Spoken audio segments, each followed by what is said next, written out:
Verma. He is the convener of IISc Sustainable Transportation Lab. He's PhD from IIT Bombay and is currently serving as Professor of Transportation Systems Engineering at the Department of Civil Engineering, IISc. I welcome Professor Ashish Verma to start the session. Thank you. Very good morning. We'll start the session without any further delay.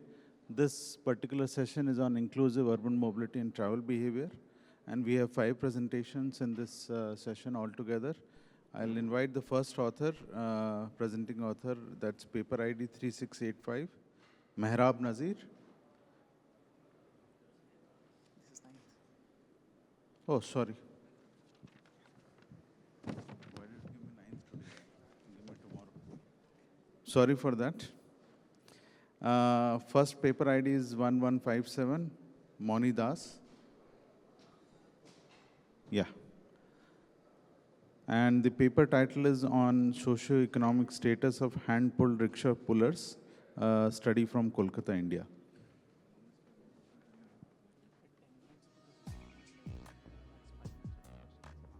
So 10 minutes for presentation.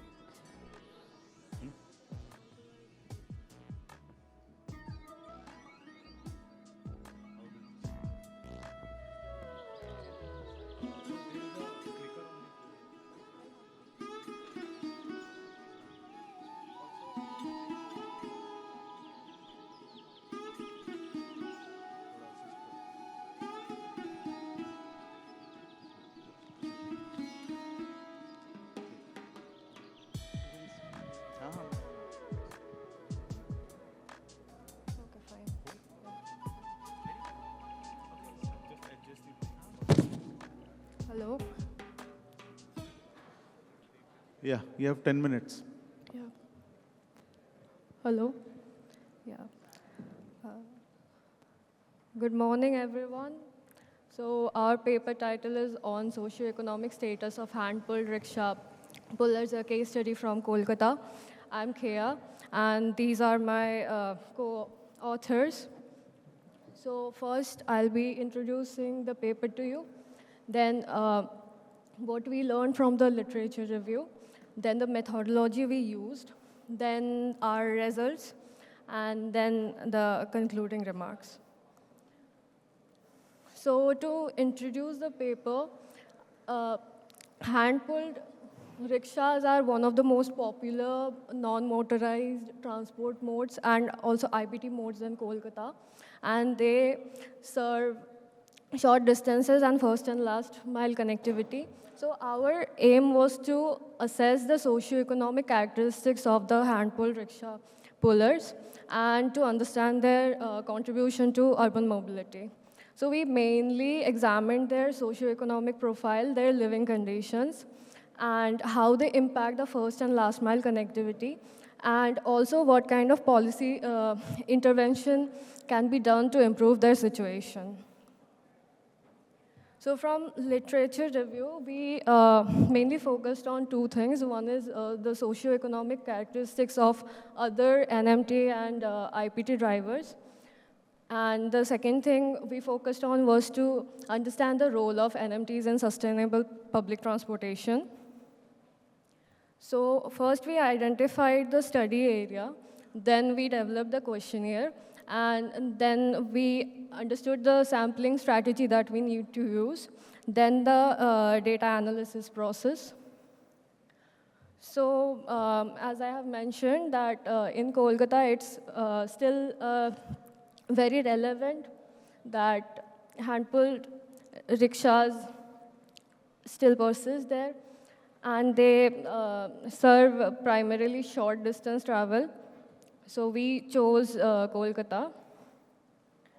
Then to develop the questionnaire, first we used the cross-sectional quantitative survey. So to understand and analyze the socio-economic conditions and living realities in Kolkata of the pullers. Then in the questionnaire, we mainly focused on 4 sections.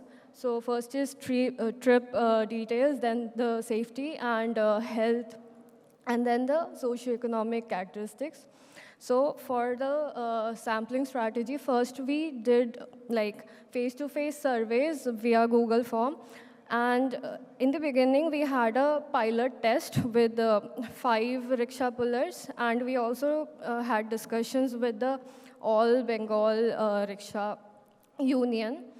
Then our survey was conducted from 25th May to 15th July with informed consent from the participants, and total 188 valid samples were collected. So in the data analysis process, first we collected the data and sorted them in Microsoft Excel. Then we checked the quality before analysis. So then we coded the data and for more structured analysis. Then we used descriptive statistics to compute the key socioeconomic and occupational variables of the rickshaw pullers. Then we analyzed and developed a detailed profile of HRP pullers to inform the relevant socioeconomic policy decision. So our results suggest that majority of rickshaw pullers are operated in the central part of Kolkata, and their average trip length is 3 kilometers.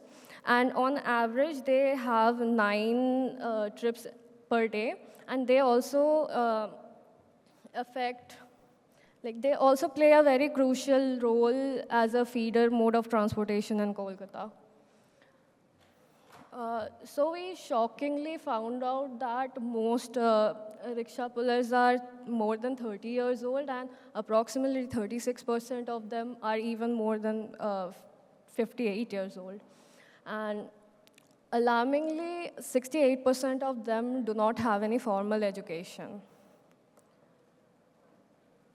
So 73% of them earn even less than 500, which is 500 rupees, which is less than the minimum wage for unskilled laborers in Kolkata. And they have 93% of them have a family size more than 4 and more. Yeah. So our results show that there is severe economic poverty, as mentioned in the economic analysis. And their work model is very exploitative. So they are not from Kolkata. They usually come from other districts of West Bengal, and sometimes from Bihar and Jharkhand. So they do not own any rickshaws. So 98% of rent the rickshaws. So they have to pay the owners of those rickshaws. And they have a really limited upward mobility due to their 1 minute. lack of education. So poor living conditions, and then the policy implications. So our concluding remarks are, first, they are really overlooked in the sustainable transport system. Then the smart and sustainable growth also overlook them, and they do not really benefit from the modernization. Then for policy recommendation, we propose that they need inclusion through low interest loans, skill training, and integration into more welfare schemes.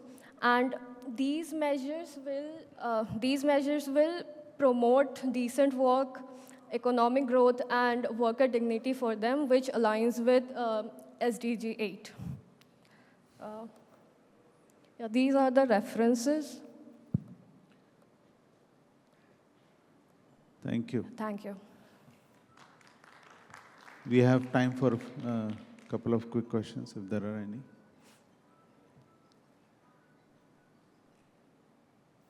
Any questions? So it's an interesting work. I mean, you have looked at the socio-economic aspects of these Hand-pulled hand. But is there any mobility aspect that you actually studied? I didn't really see that in your work. So they mainly operated from like major commercial areas to residential areas in the central part of Kolkata. So that works as a feeder mode. Feeder mode to what? So they provide first and last mile connectivity for the users. Okay, so any aspect of that and what can be improved with respect to the feeder services? How much is the usage of these this mode as the feeder services? Did you look at those aspects as well? We mainly looked at the socioeconomic conditions. Okay. Yeah. Thank you. If there are no more questions. Thank you. Next presenter, paper ID 8713, Radhika. Yeah. You have 10 minutes.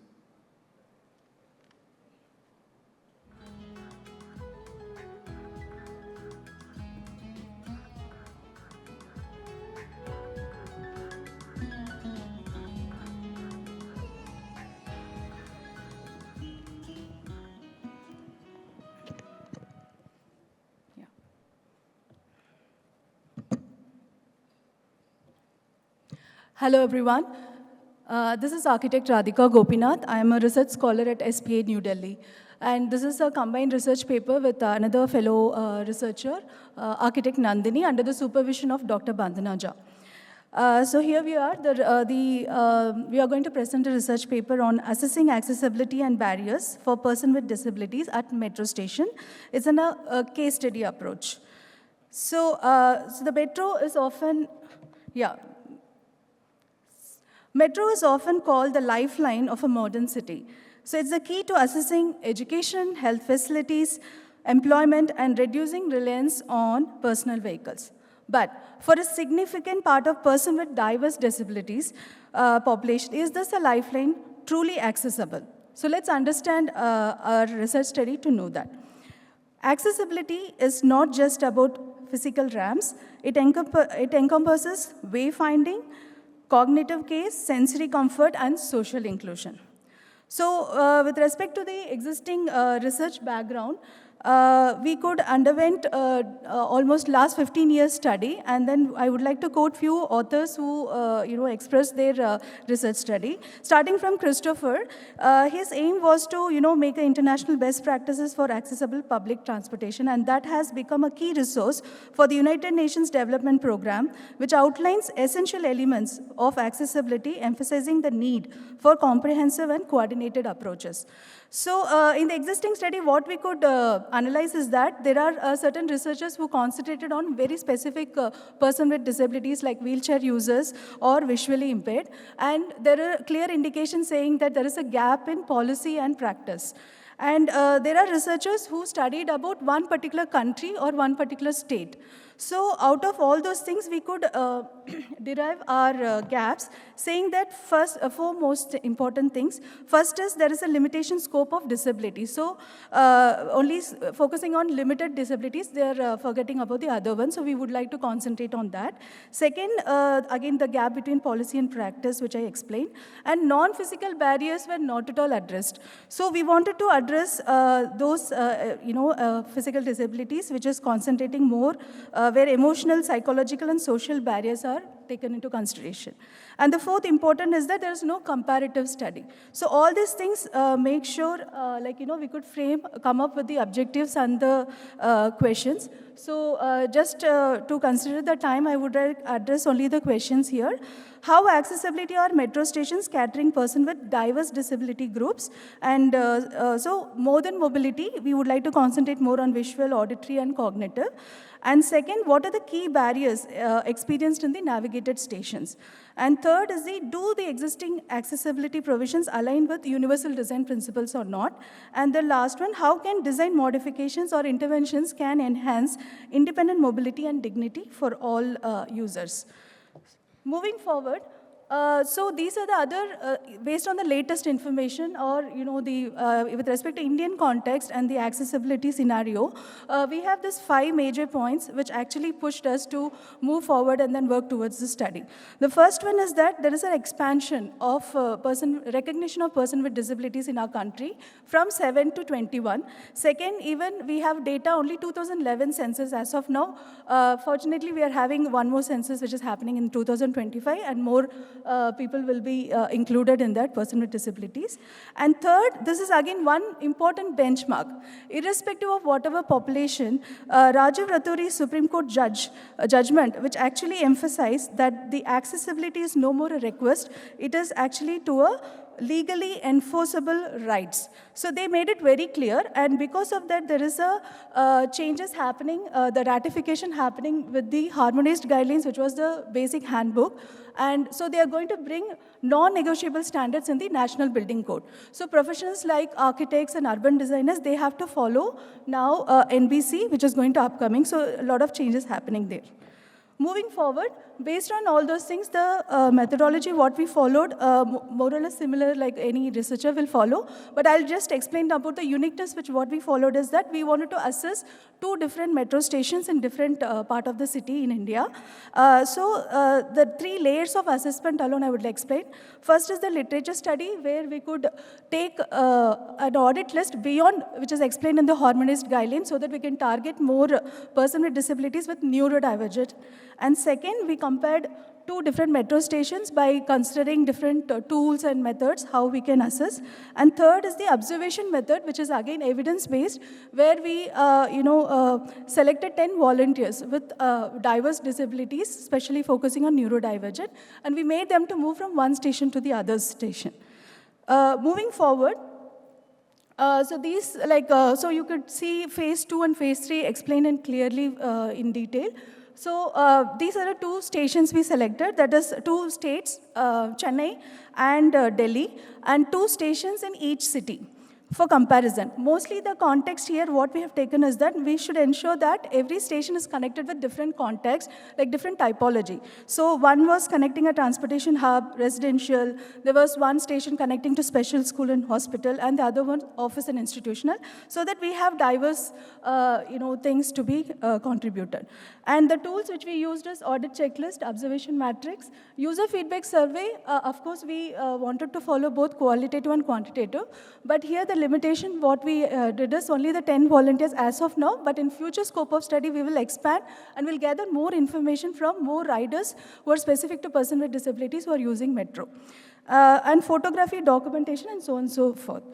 And moving forward, so from the literature study, we could shortlist all the parameters and the questionnaire, that the audit list, which as a researcher we underwent, we followed these parameters, and 3 indicators we have considered. And this is the sample of audit list which we created, and these indicators actually helped us to assess the metro stations. And if you see, this is moving forward about the specific parameters with respect to neurodivergent. If you see, the existing literature explains that intellectual disability and autism spectrum disorder was not considered, and they have a navigation issue. So authors like Barrick and McLennan, they actually, in this slide, you will understand what is lagging and then what solution need to be provided to enhance the mobility for people with neurodivergent. So they explain that the quiet zones are barrier for emotional regulation. So these are the suggestions on the other side, if you see. Participatory and co-designed methods. So with this, we understand that we wanted to involve volunteers so that we can study and observe and know what is their barriers. And then loud announcement, flickering lights, or crowded areas can trigger sensory overload in autistic individuals. And signages with heavy text, lacks pictograms, these are the, again, disadvantages which we are facing in the existing metro station. So, so for all this, people who don't know what is universal design, this is a quick slide which explains. Ronald Reis, he is himself an architect, he's no more now, but he was the one who coined universal design. And we were following the principles of universal design. Radhika, and in India, you have 2 minutes. In India, we have accommodated based on Indian principles. So it is like transportation sector also, it is very important, and I've explained what is non-negotiable standards is. So moving forward, this is basically the highlight because for the observation we involved 10 volunteers. Those are more than 18 years, so we have taken a special permission. So they are actually having autism, cerebral palsy, intellectual disability, and multiple disabilities. So with them, we move forward, and then we explain, and special educators were also there to assist us in order to interact with them and then explain what is the demonstration we are supposed to do. So we came across these things, like multiple graphic image which can confuse a person with neurodivergent. Flooring texture was totally dizzy. The color, this is like, you know, all the metro stations, this type of flooring is used, which is actually not supporting a person with neurodivergent people. And if you have wherever the steps which is wide enough, it is essential that the handrail need to be in the center also, and it helps both senior citizen and people who are with cerebral palsy too. So likewise, we have classified neurodivergent consideration also, and the generally accessibility issues. Both pros and cons we have explained. And this is about the phase 2 part. Then moving forward, we have done the comparison of both Chennai city and the Delhi city. So there again we could find out certain flaws which is existing, like seating, there's no armrest, low level, basically we need 2 levels of, ticket counter need to be provided so that even a wheelchair person can access. So likewise, we have emergency information kiosks, again not sufficient, not legible. So let me showcase the best practices in other cities which has been followed. And again, safety was actually... Radhika, you're out of time now. Can you conclude? Okay, sir. So these are the best practices which can help the hearing impaired people. And yeah, so the comparative analysis, one thing I'll just explain. So these are the suggestions we made, that it has to be inclusive and where silent zone and one helping desk need to be provided. So I would like to conclude with one statement saying that let's create a world where, you know, any citizen, irrespective of their disabilities, should be able to access any space to have a seamless accessibility. Jai Hind. Thank you. Thank you. Any quick questions for Radhika?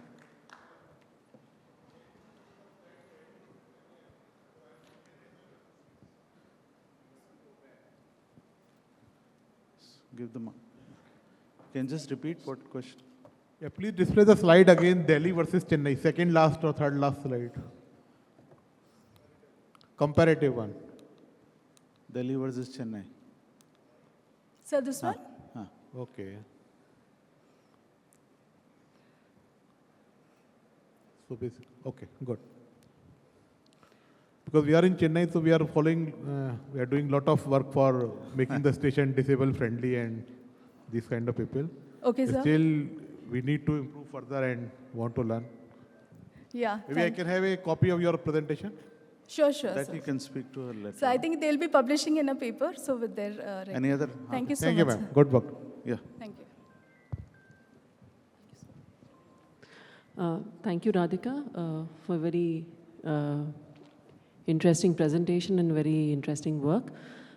Just on that comparative slide that you showed between the two cities, rather than just an observation actually, rather than just having better or moderate, if it could be a little more descriptive in terms of how have you kind of gauged at what level it is. So that will be something which will be really helpful. So that's just an observation I want. Thank you. Also, I mean, I couldn't really get how your audit and analysis actually led to any recommendation. That connection was not, you know, very clear to me. So based on the audit, the indicators which I explained, right? So we compared and then the pros and cons were taken care. So we gave the scaling accordingly and then we could derive like, you know, which is moderate and so qualitative analysis. So we gave those characters to it. And yeah. Only thing is what you're suggesting in terms of improvements, I couldn't see a connection to the audit and things that you've come out. So that we can discuss later on, but just for your understanding. Thank you. We'll go to the next presentation. Saurabh Chaudhary. Yeah, you have 10 minutes. So this is about investigating parents' priorities for improvement of child walkability to school, insights from Roorkee city. So you have 10 minutes.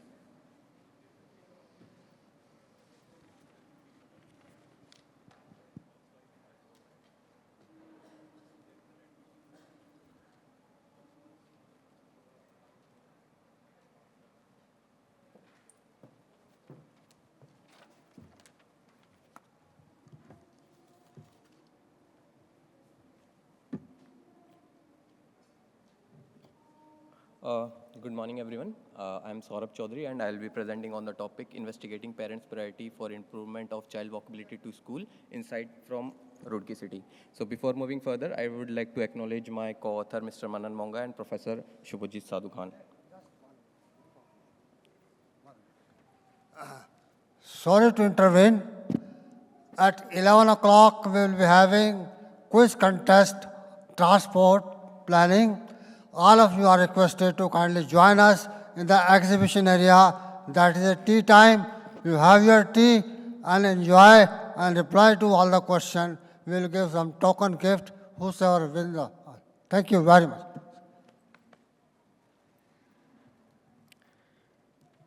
So cities all around the world are working towards achieving the global goal of sustainable cities and communities, and for that they are focusing on providing safe, accessible, and sustainable mobility. And the special focus is given on creating the pedestrian-friendly environment. And there is a need that again the special focus should shift towards the children walking to school, because children are the most vulnerable group, and their daily school travel constitutes major part of their daily travels.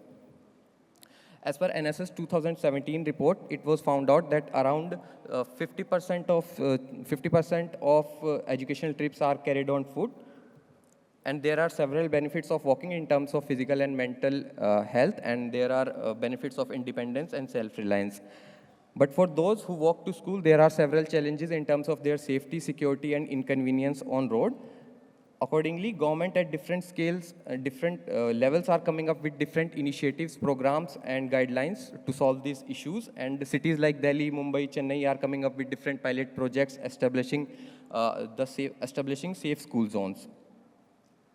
For the successful implementation of these initiatives, it is important to find out what are the priority attributes that need to be tackled first. And basically, both parents and children perception influences how a child walk to school, but parents are the key decision maker for their child during the initial year. So in this study, we are capturing parents' perception to find out those priority attributes. Hence, the aim of the study is to investigate parents' perception for identifying the priority attributes for improvement towards child walkability to school. And the objectives are, first objective is to identify the attributes influencing walkability, then to collect the parents' perception in the study area, then to identify what are the priority attributes. For the first objective, proper systematic literature review was done, followed by factor frequency analysis and pilot survey in the study areas. And then a total of 17 factors were found. Further, those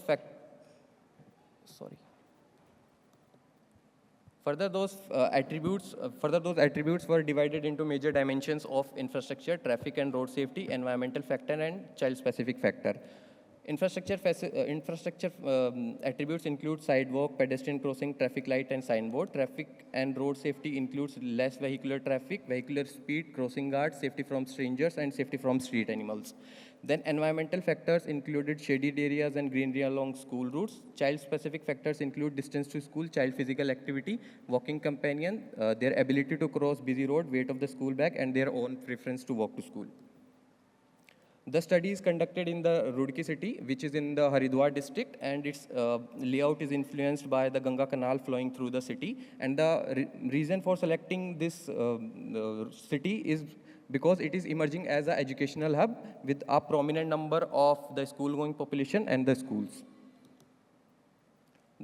For data collection, multiple schools and coaching centers were approached in the city, where the physical copies of the questionnaire survey questionnaire form were distributed during the parents-teacher meeting, and total of 878 completely filled responses were considered for this study.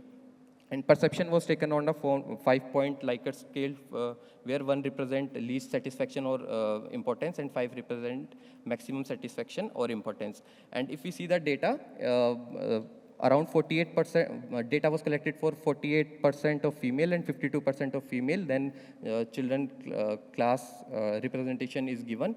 And it was also found out that the walking is done by 27% of the student in the Roorkee city, and the first one is use of bike and scooty, and this is the reason, and it is because of the parental chauffeuring that is done in the city. The current study uses importance satisfaction analysis. So as in conventional ISA, we see conventional ISA comprises of a 2D graph representing the importance and satisfaction. So there are 4 clusters: concentrate here, keep up the good work, possible overkill, and low priority. But there are different assumptions and limitations with the conventional ISA. So basically, it assumes that there is a linear relationship between attributes, performance, and overall satisfaction. And then it also assumes that the importance and satisfaction with the attribute is independent. But the studies have shown that there is a relationship between the attribute importance and its satisfaction. Then there are limitations in terms of placement of quadrants in the conventional ISA. To overcome these gaps, the current study uses revised ISA with k-means clustering. So in revised ISA, there are 2 types of graphs. One is management scheme, which is similar to the conventional ISA, and then again, a factor structure. So factor structure basically includes the Kano's 3-model theory, where there are basic factors, excitement factors, and performance factors. Basic factors are the minimum requirement that needs to be there. If they are not present, they will lead to dissatisfaction. If they are present, they will not increase the overall satisfaction. Oppositely, the excitement factors are those if they are not present, they will not lead to any dissatisfaction. But if they are present, they will lead to more excitement and more satisfaction. Performance factors are directly related to the overall satisfaction. So improvement in the performance factor will lead to the overall satisfaction. And if they are reduced or not present, they will lead to dissatisfaction. For development of priority-wise criteria, the critical nature of both clusters in management scheme and priority, the factor structure was considered, where cluster from both management scheme and factor structure cluster were combined. For example, if an attribute is falling under a concentrate here from management scheme and basic factor from factor structure, it will be considered in priority attributes. Similarly, if attribute falls under concentrate here and high performance factor, again it will be considered in priority 1. So accordingly, all the criteria and the phases-wise priority is mentioned here. These are the results from the study in the Roorkee city. And if I come upon the major findings, so it was found out that the critical priorities are presence of sidewalk, traffic light, crossing guard, greenery along school routes, and child-specific factors like child physical activities, child ability to cross busy road, and weight of the school bag. The second phase includes safety-related factor from the traffic, their speed, safety from strangers, distance to school, walking companion, child preference for walking. And the phase 3 includes safety from street animal. Phase 4 includes pedestrian crossing, signboards, and shaded areas. Coming on, again, major discussion. So the priority 1 describes the current condition of the Roorkee, where around 70% of the city lacks the proper infrastructure facilities for sidewalk and traffic light, and only 30% has 2 minutes. Okay, sir. And even if the sidewalk and traffic light is present, they are not in a good condition, and the traffic lights are not properly working. Then parents' concern over their children's physical activity is another concern, and weight of the school bag is another concern, which leads to the parental chauffeuring and restricts the independent mobility of the child. Then parents' safety concern from high traffic and vehicular speed adds to the, again, independent mobility. Then walking companion and child's own preference for walking reflects upon the child's natural willingness and its motivation to themselves walk to school. There are some implementation challenge that I have described here. The major one is scarcity of land. So there is not much land where the sidewalk can be incorporated with the road. Then there is issues related to congested road, heavy motorized traffic. Then there are issues from securing adequate funding, then lack of sufficient human resources. Even if the human resources are there, they are not willingness to carry out these works. Then conflict over overlapping jurisdiction between different stakeholders. If I come up with the interventions that need to be taken care at different levels, so school should focus on providing the road safety knowledge to student and improvement in their physical activities. Then there should be a presence of crossing guard at major intersection, and that person can be from school or even a police. Then policies should be formed for regulating the school bag weight, and also the lockers can be provided at school. Then policymakers should come out with different funding ideas like CSR initiatives, PPP, etc. Then one of the most important is the coordination among different stakeholders. And after the implementation of this, after doing everything, maybe we can ensure that the children who are currently walking to school are safe, and or those who wanted to shift to the walking will be safe in the future. Thank you. Any quick questions for Saurabh? Okay. Thank you, Saurabh, for the presentation. If you can go to the findings where you had the priorities that you arrived at. I think, can you put again?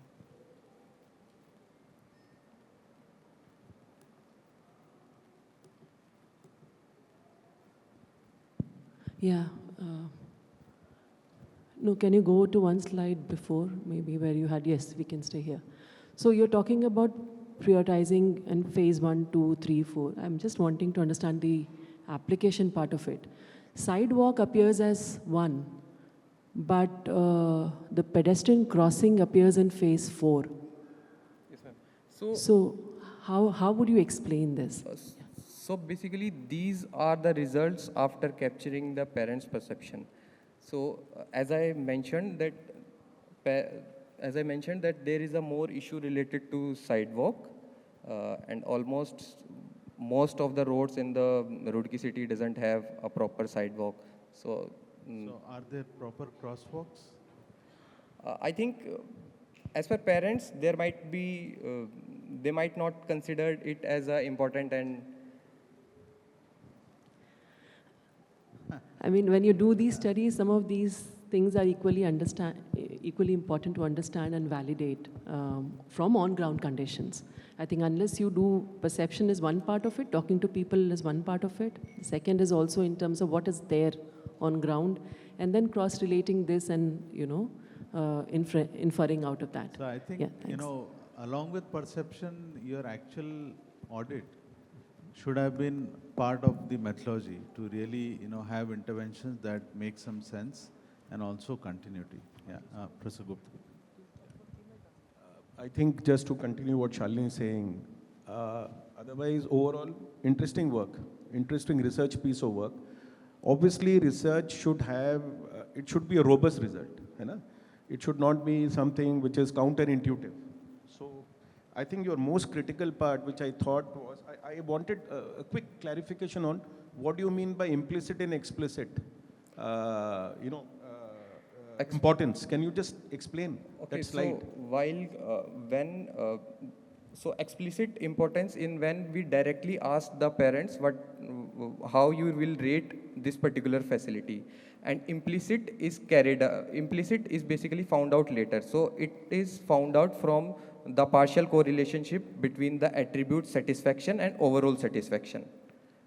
So that probably Cano's model will describe. I think that probably is not very clearly mentioned in your paper. I thought it should have been, rather than giving general recommendation, I thought the paper otherwise is very nicely done, but I thought these were some gray areas. Obviously, the parents, how the parents attribute themselves, the response. How do you establish that there is a consistency, inconsistency? Because that will ultimately decide your priority, what Shalini is just saying. Now, that to me is the most critical part. If you go back to your table, the priority table, earlier. Resource, obviously there are questions earlier. I think, this is to me the most critical part. isn't it? Because this is what are the priorities which come out from your analysis based on the response of the parents.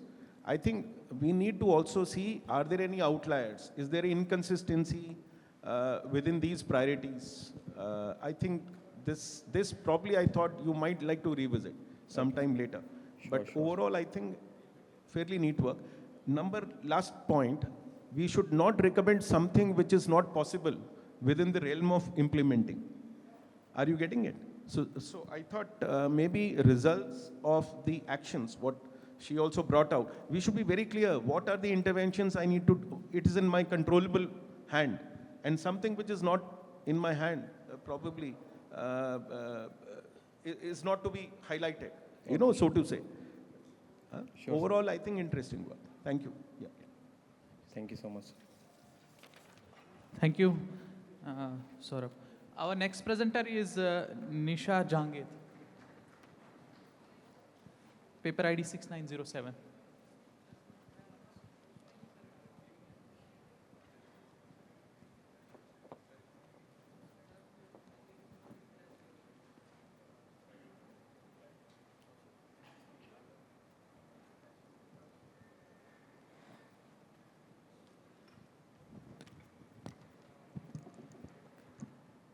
Good morning, everyone. My name is Nisha Jangid, and I am a PhD scholar at IIM Jammu. I am an economics scholar, and I assess the public transportation accessibility. People move to cities with the expectation of better facilities, better education, healthcare, and the economic opportunities. And we consider cities as engine of growth, so that's a valid expectation.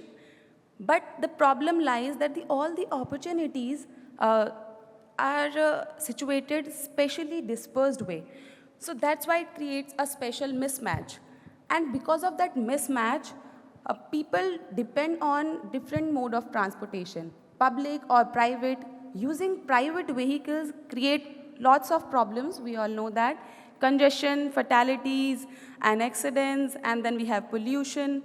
Then we have this public mode, and people don't really like it, but obviously we need to improve it. So policies in mostly developing world bias the vehicles rather than people. And I want to just access opportunities. I won't need high speed or long roads and widened roads. So this work is based on Amartya Sen's approach. It's a capability approach. It says just ensuring the infrastructure in a city or at a place do not translate into functioning. So if we want a good function, we need to use it to increase our capabilities. Mobility and accessibility, these two are not versus concept. Mobility versus accessibility is not the thing. We need to improve accessibility so that our mobility improves. Globally, we can see that European countries have already shifted to this compact city concept, 15-minute, 20-minute cities. And in US, Australia, Canada, the policies are integrating accessibility concept into their planning part. But in developing world, we are seeing mostly capacity building, making more bridges, improving the road lengths or the road wide.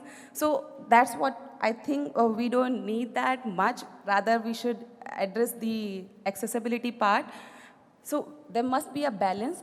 Accessibility concept has emerged from Henson's approach from 1959 and to 1990s. Still, the concept is emerging. It includes people, it includes the perception, it includes the infrastructure. Prior studies, we see that tier 2, tier 3 cities are less studied in the literature. Mostly focuses on the large cities, Bangalore, Chennai, and Delhi. For the valid reasons, we have lots of problems here. This study addresses the gap which we have with this tier 2, tier 3 city. So I am using Jaipur city as my case study to assess its accessibility, especially for bus network, because in Jaipur the metro length is around 11 kilometers, which is not on the prominent route. So people use low floor buses, and it's highly used mode of public transport. This is the study area. It says about Greater Jaipur. Recently, Jaipur has divided into two parts, the municipality, Greater Jaipur and Heritage Jaipur. So Greater Jaipur is the extension of Jaipur. It includes 150 wards, and it is rapidly growing. The primary mode is city buses, what we call low floor buses there. So to measure the accessibility of bus network there, I chose the origin, which is the centroid of all 150 wards, and the destinations, where I used around 4,900 destinations to assess how the accessibility part is happening in the Jaipur and what should we do. I have included education, healthcare, tourism sites, commercial centers, major transport centers, residential areas, which are the colonies and the complex, societies. I did not include the work locations, as I could not point out all the work locations for people. So that's why these are the non-work destinations. For the data, I used Google Maps data to locate the destinations. So for 4,900 destinations, I used all the available sources, the secondary sources, by telephonic conversations and everything. And then I used two measures here.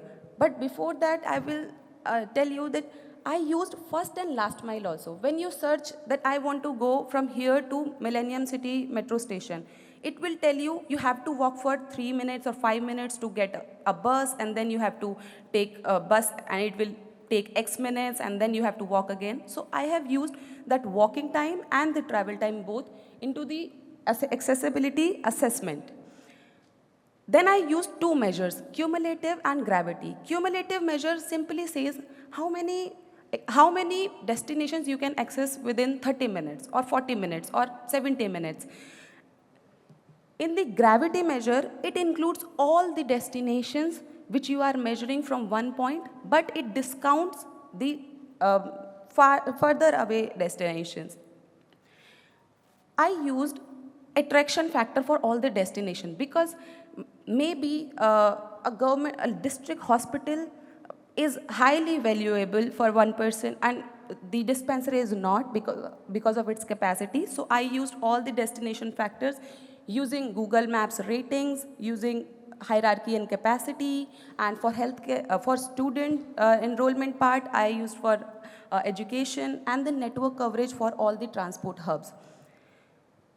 The implementation, you can see that I have just put here the two maps of healthcare and education. I have all the maps if you want to access it. I can see that all the blue part shows the better accessibility and all the white part is not. And you can't say that only center part is getting good accessibility. You can say some of the periphery part also getting good accessibility, but most of the peripheral lacks it. And the other map is showing the red part. Red part are the wards which are doing extremely poor in terms of all the destinations, all the 6 kind of destinations. And the green part is doing very good for all the destinations, for across the destination. These are the other maps, and you can see that for education and healthcare, I could see that 11 wards are very high accessible, and 34 wards are very low. So there is a co-accessibility concept emerged, and for education and healthcare, and what we see as for transport and tourism. So there must be a link between these destinations. And then I used for gravity measure, that how gravity measure explains the accessibility in Jaipur. There is similar kind of result you can see through the map, but here from the table you can see that education and healthcare, 19 wards are performing good, because now it is including more destinations in the accessibility. So for policymakers, we mostly use cumulative opportunity, but for the research part, we see that how all the destinations are doing. I measured the inequality part using Palma ratio. It explains the ratio between the top 10% and bottom 40%. So we can see that healthcare and education are 1.02, 1.42 and 1.40 are the tourist attraction and the commercial center, highly inequality destinations. This is the result which I got, that if we have low Palma ratio, or what we say, low inequality, then we have to maintain the accessibility part or the functioning. We have to check the peak hour, non-peak hour connectivity. And for high Palma ratio, where inequality is too much, we have to address it by maybe feeder services or rerouting the buses or providing some other paratransit transport. And these policies are segregated into two parts. Nodal destinations, it's different because you cannot change the location of airport or the bus stand. So you have to maintain the connectivity. And for the specially dispersed like hospital and then educational center, we can tweak into land use policies. These are some of the references. Thank you.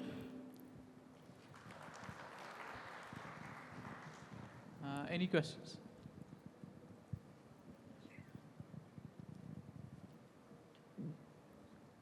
How do you tweak the land use policies? We have this educational thing.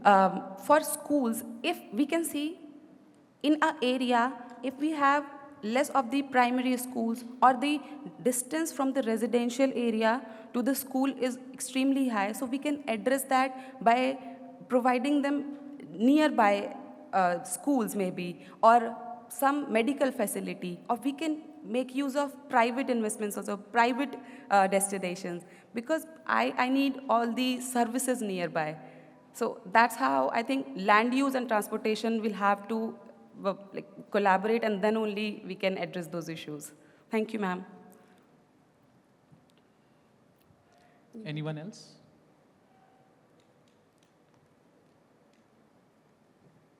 I think we have no more questions. Thank you. Okay.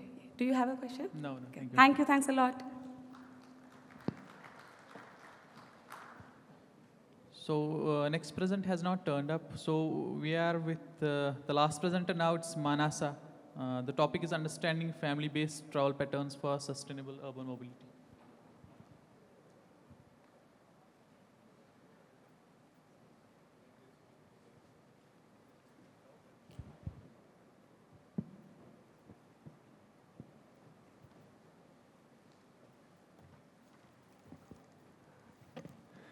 Good morning to everybody.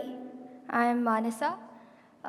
My topic of presentation is understanding family-based travel patterns for sustainable urban mobility. My co-author is Dr. Parthan. These are the contents of my presentation. Urban travel today is marked by the increased use of personal vehicles, which, as we know, leads to congestion and has further implications on the environment.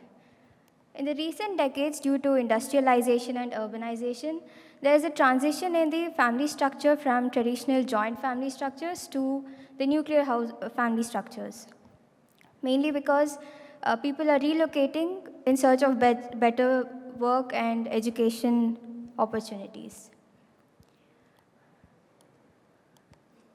Joint households historically operated as coordinated units where the mandatory trips that need to be carried out for the functioning of the household are distributed among all the members of the household, and the outcomes of these trips also serve all the members of the household. With the nuclearization of the households, all these mandatory trips, with fewer members in the household, the pressure to complete all these trips is increased and the overall number of trips made are increased per person. So that was the background of this study. Studies till now have focused on how individuals as a unit plan and coordinate their trips, but the same application on how households as a single unit plan and coordinate their trips is less studied. So this study has three main objectives. It's to compare the daily travel patterns, trip rates, and mode choices of nuclear and joint households in Bengaluru city, to evaluate whether joint household structures exhibit a more sustainable travel behavior when compared to nuclear household structures, and to identify the routine daily activities that have high potential for trip consolidation between households. With the objective set, the following methodology was adopted. A questionnaire was designed which comprised of two sections, a revealed preference section and a stated preference section. The revealed preference section collected data about the household socio-demographics, vehicle ownership, income indicators, and the travel pattern of individuals on a general day. And data of 2 working and 2 non-working individuals was collected from all the households. And the stated preference section collected data about the willingness of individuals to carry out trips jointly or for someone in their neighborhood and vice versa, that is for someone else to carry out trips for them. And the stratified random sampling was used to collect data across all 8 administrative zones of the city. And houses were identified in the field, and 1 house from every alternate lane was randomly chosen. The data collection began from the end of May, the last week of May, till the first week of August. The household interview survey method was adopted to collect the data. And this is the study area and all the zones and the number of households collected from each zone. Before moving on to the insights, I'd like to just briefly clarify a few definitions, as the results are based off these definitions. So a trip is one which has an origin and a destination. A tour is a sequence of trips that starts and ends at the same location of the household, of the traveler. And a simple tour is a round trip with a single stop. A complex tour is a round trip with with multiple stops. And an activity is the task performed at the destination. Moving on to the insights, the socio-demographics. A total of 136 households were surveyed across all 8 administrative zones of the city. And a total of 448 individuals were surveyed, of which 60 individuals reported no trips.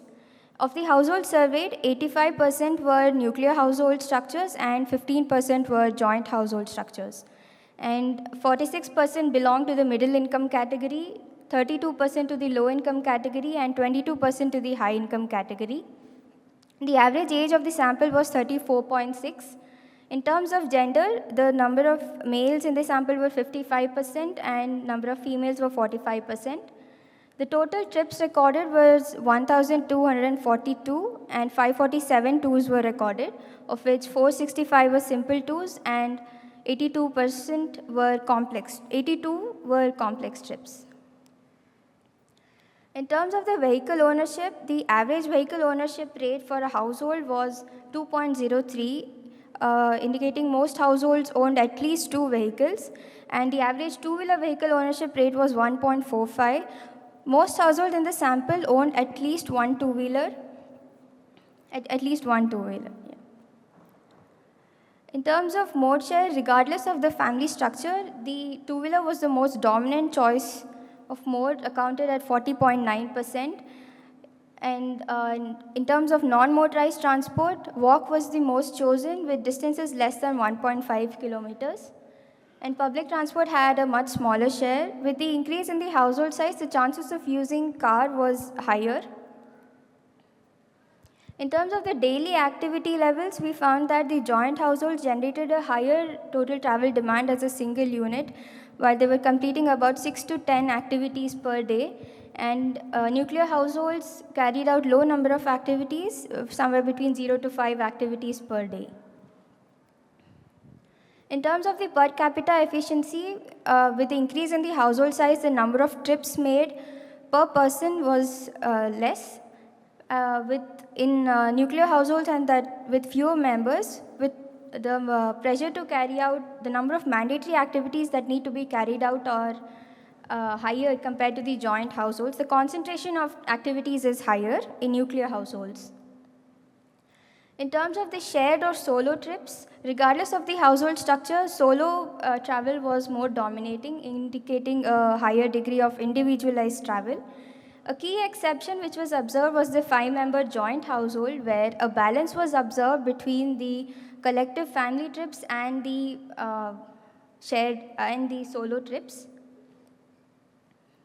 In terms of the total trips per day, Nuclear households had a wide distribution of trips made, some households even making up to 18 trips per day. And joint households had a concentrated pattern with a peak of around 10 to 11 trips per day. Joint households had a lower per capita rate compared to nuclear households, which indicates a sustainable behavior, which was also observed from the trip chaining metrics. This section presents the results from the stated preference section of the questionnaire, which studied about the willingness of individuals to carry out activities for someone in their neighborhood and for somebody else to carry out trips in their behalf. This section was mainly designed to identify routine activities that can be shared between different households to reduce the overall trips made per day. So from a list of activities, the activities which had the highest percentage of willingness from the respondents were 4 activities, which were grocery shopping, vegetables and fruits, purchasing, buying medicines, and pick-up drop trips. These are the preferred time slots and preferred days. They mostly prefer doing them around their... Please complete in 2 minutes. Yes, around their on their travel on a general day. And preliminary policies that can be carried out, that can be implemented to bring this kind of arrangement in the real picture is by incentivizing consolidated online shopping between households for the shopping And in terms for the pickup drop, the dedicated transport zones for both education and work can be carried out to make sure that it's a dedicated zone is available for this purpose. In conclusion, joint households had a more sustainable travel behavior on a per capita basis compared to the nuclear households. Additionally, the efficiency was also high as the trips were mostly chained. By incorporating the household structure to study the travel behavior of households gives more meaningful insights. Since it's impractical for nuclear households to go back to the joint household structure, activities can be identified that can make nuclear households behave in a similar arrangement to a joint household. So the future scope of this study is that it serves as a foundational work to build models to quantify the exact trip reductions and the emission reductions. Yeah, that's me. Thank you. These are the references of my presentation. Thank you, Manasa. Any questions?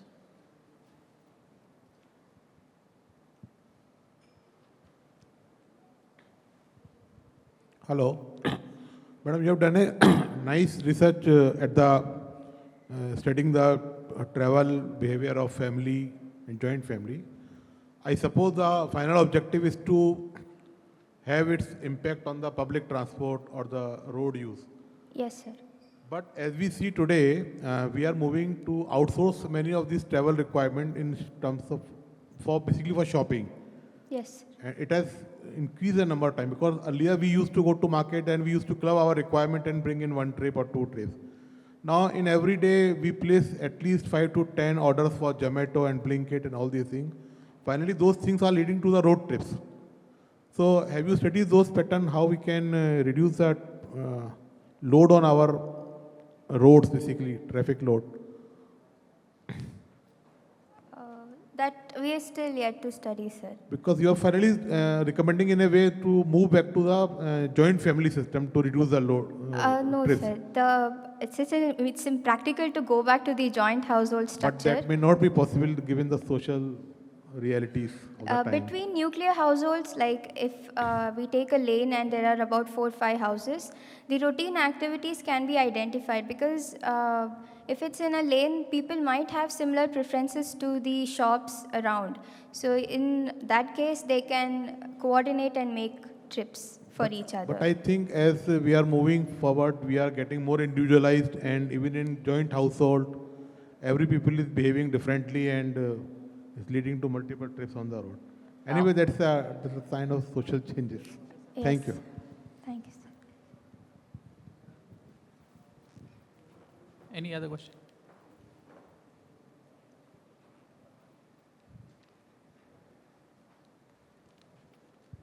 Hi, good morning. Thank you so much for the insights. I want to understand more that you said that in your study, the nuclear families are making more than around 18 trips, whereas joint families are making 12 to 15 trips. I'm sorry, sir, I just couldn't get what you were telling. From your presentation, I see that the nuclear families are making around, on an average, 18 trips per day, right? Yes, sir. Right. And the joint families are making 12 to 15 trips. In the 6 to presentation. 10 trips, yes, sir. 10 to 12, all right. Yes. So I think before my question, sir has already mentioned that although we are having a lot of options of ordering online, Zomato and Blinkit as well, but as a solution, you said that online shopping could be done as a solution to reduce the trip.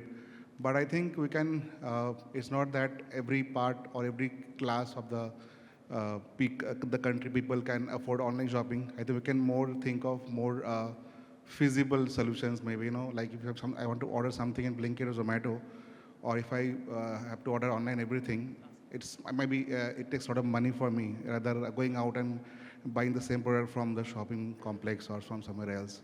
So I think we can more think of beyond this online shopping, that if you can just give me some idea, or maybe we can talk about it later. Just for the observation. Thank you. We'll look on that, sir, yeah. Thank you, sir. Thank you so much. Thank you so much. That was it for this session. I thank you all for staying here and staying tuned. Thank you so much. Okay. Thank you, sir, for conducting the session smoothly and making it live and interactive. Now, I would like to request Sarojini Sharma, ma'am, Under Secretary, Ministry of Housing and Finance and Urban Affairs, and sir to come up on the stage, and ma'am will present the memento as a token of thanks to the chair of the session.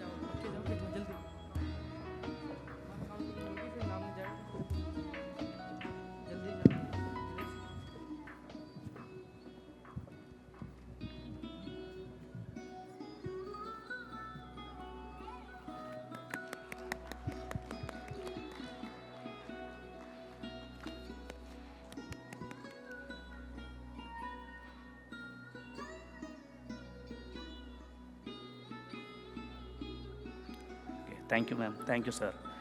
As we conclude, I, on behalf of Ministry of Housing and Urban Affairs, would like to wish the heartfelt gratitude to all the dignitaries and participants for their valuable contribution and time.